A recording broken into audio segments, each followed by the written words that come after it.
senin olsun sevgilim. Güzeldir şirin sevip sevilmek, seninle bir kelime danışıp gülmek.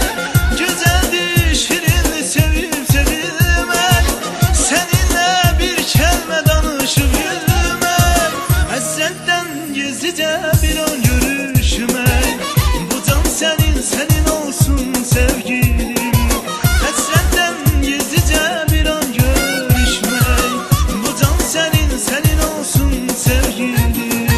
İki bilmene değiller desinler, sevgimizi bilmeyenler bilsinler. Koyma seni özgesine